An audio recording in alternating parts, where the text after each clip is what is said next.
Welcome to the TripCare Standing Orders training video. By the end of this video, you'll be able to create new standing orders using TripCare.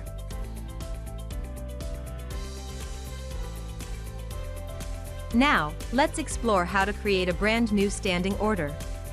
Let's navigate to the Request Trip tab by clicking on it. You can create a new standing order through a process that's similar to trip requests. First, you'll choose a member, or add a new member.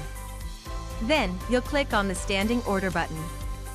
You'll begin by entering a start date for your standing order.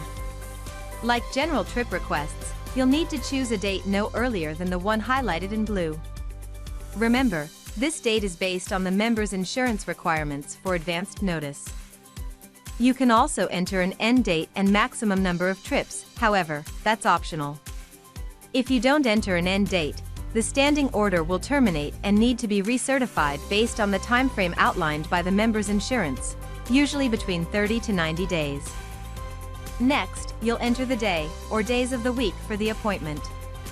The start date you've chosen will automatically be blue, and you can select the other days.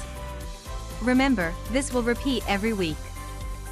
Then, you can enter the pickup location by typing an existing location and choosing from the drop-down, using the automatically populated recently used location, or using the manual entry function.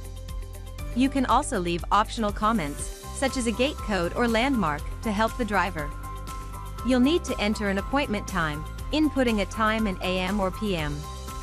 You can enter a requested pickup time, and we'll try to honor the request. However, due to scheduling and vehicle limitations, the actual pickup time may differ. You most likely won't need to change the date for standing orders, and only would do so if the pickup date differs from the appointment date, like if the member has a sleep study starting at 1 a.m. Your pickup location phone number may automatically populate if you selected an existing pickup location, or you can enter it manually. As an optional field, you can enter the pickup doctor's name if the member is being picked up from a facility. You can also choose a drop-off location, using the automatically populated location, selecting one from the Rolodex, or using manual entry. You can also enter optional drop-off comments and enter the drop-off doctor's name, if desired.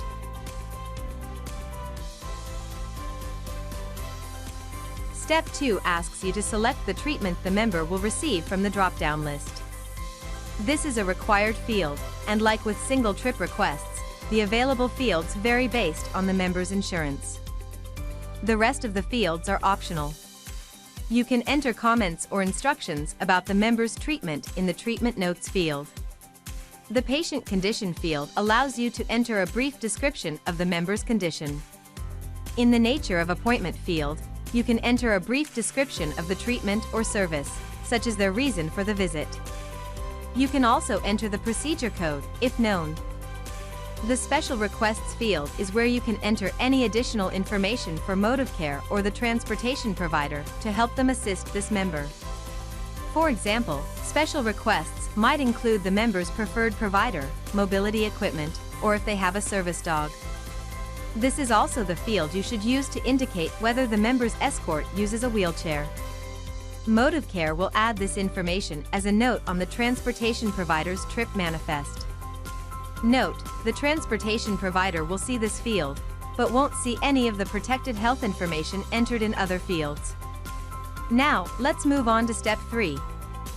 In Step 3, you'll enter information about the member's transportation requirements.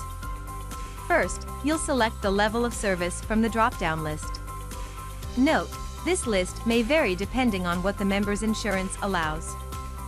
For some members with specific levels of service, you'll see a message indicating a medical necessity form is required.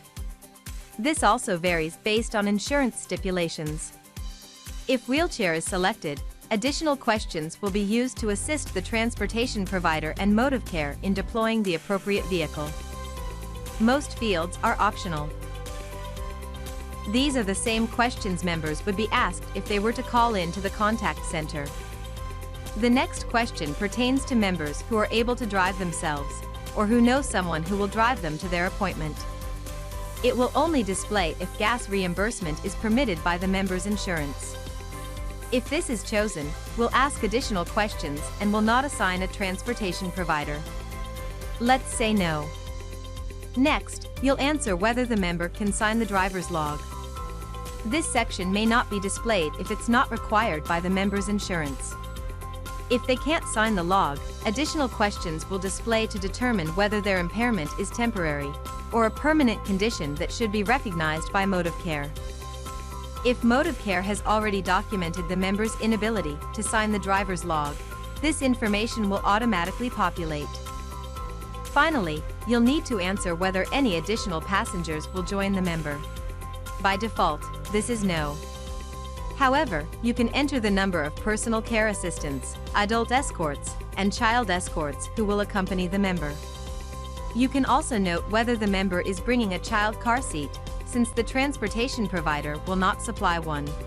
Now that we've input our members' transportation requirements, let's move on.